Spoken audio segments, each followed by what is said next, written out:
In every community, there are stories that shape, connect, and define us. Stories carried not only in words, but in the objects, memories, and values that reflect who we are.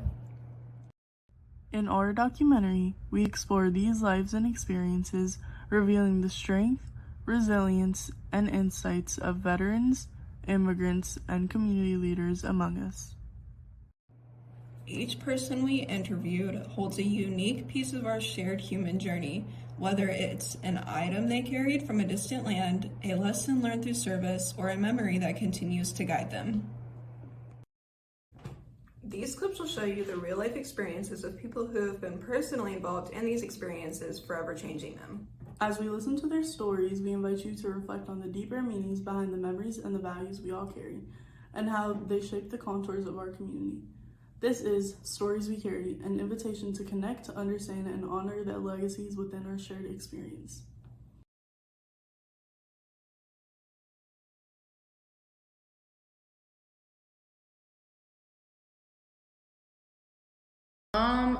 Honestly, it was my first deployment.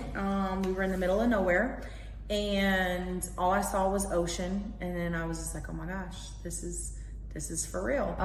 It was definitely a big impact on me. A lot of it had to do with just getting away from home and needing to get away from home. But it was more of like a reality, like this is reality. Like I knew the destination, I knew where we were going, I knew what we were supposed to be doing.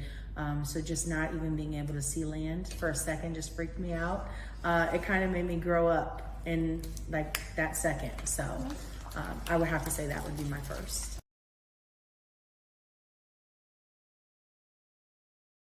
It definitely makes me more thankful for what I have. And it definitely makes me appreciate the time that I have with my family. And it also definitely gives me the appreciation of just my free time and the ability of making my own decisions of what I do with my free time. And even when it comes to work, it's, even though it's structured here, I have more of the ability to, I don't want to say be myself, because I was in myself in the military as well. But it definitely has me more structured. By being in the military, I'm definitely more structured and more organized. I'm a little bit more meticulous with certain things. But it just a newfound appreciation for being a civilian.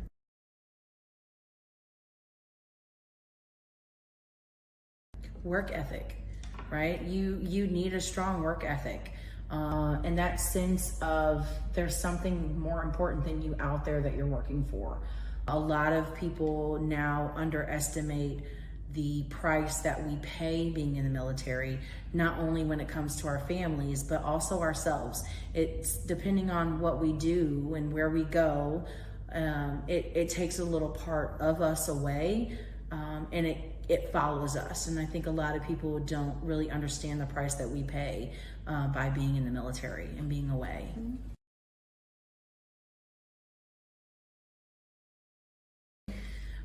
So I never left without pictures of my family.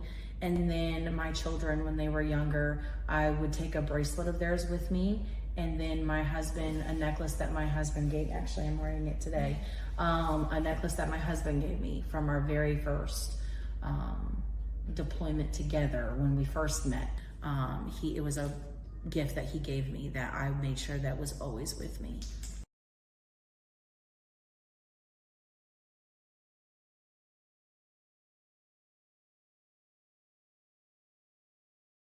Memory for the first year here in the United States was when I was found out that I was pregnant with my daughter Mackenzie.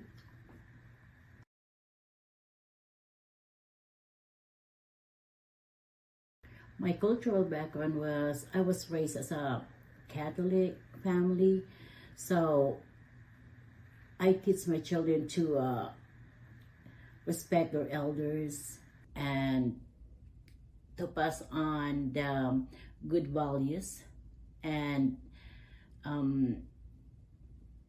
to be a God-fearing.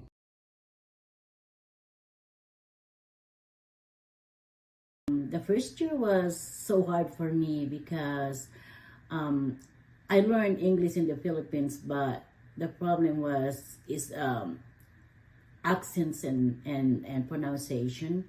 So I think for my neighbor friend that she taught me how to pronounce it and to speak it daily, and plus to the help of my son Tyler.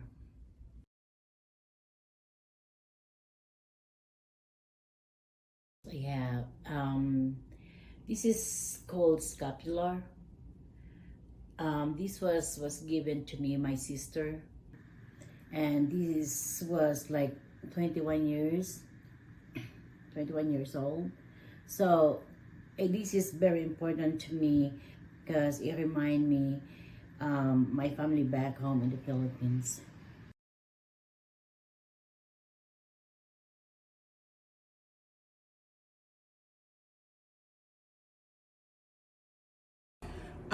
So reflecting on the questions, I don't have a singular moment, but rather a collection of moments. And I would say probably one of the most significant memories I have as a leader is learning how to model an apology or admitting when you've made a mistake that impacts other people's quality of performance.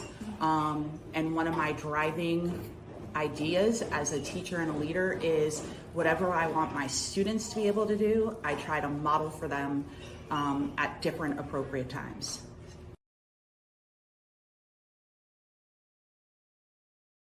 I think part of staying grounded and intentional with my goals as an educator and leader is building relationships, getting to know my students, getting to know my colleagues, and then using those relationships to bring out the best version of my students, of my colleagues, and celebrating their strengths.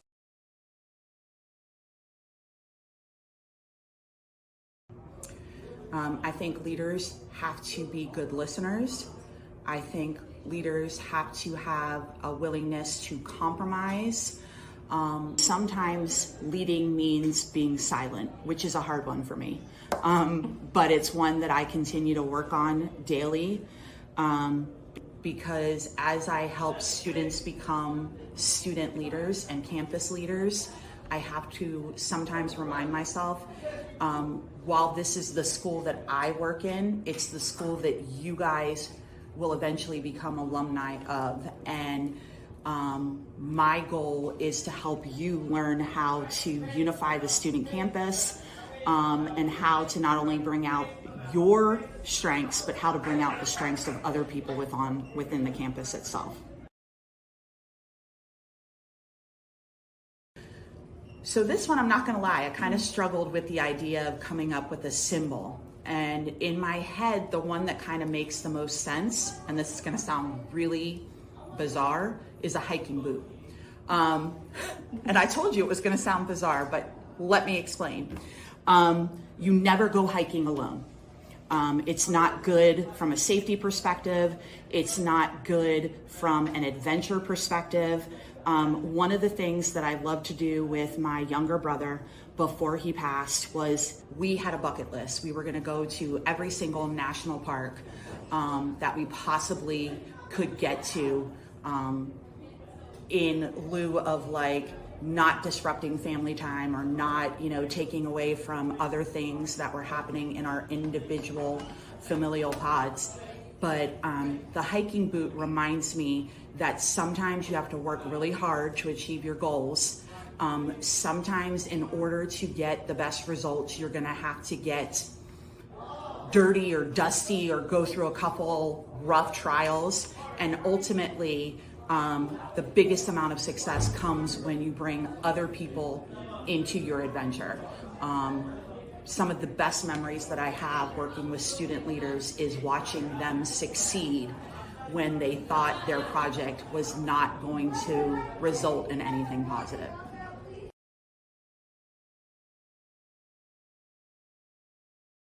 In our documentary, the individuals interviewed exemplify the communicator trait throughout their storytelling. They share their life's experiences and convey complex emotions through their words, articulating the moments and values that matter most to them. Their ability to express these profound personal narratives adds depth and authenticity to their stories, inviting our viewers to connect with their journeys on a meaningful level.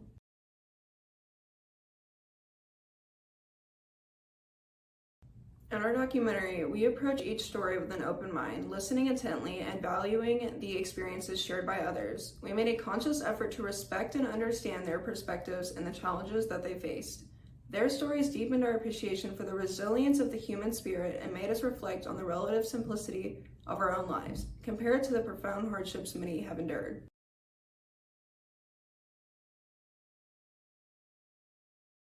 In our documentary, we present a diverse array of personal experiences and highlight how these moments have shaped the individuals who shared them. By showcasing these stories, we invite viewers to gain insight into perspectives beyond their own, fostering a deeper understanding of different walks of life. Additionally, Mackenzie and I dedicated significant time to researching, gathering, and synthesizing information, further enhancing our own knowledge and enriching the documentary's narrative.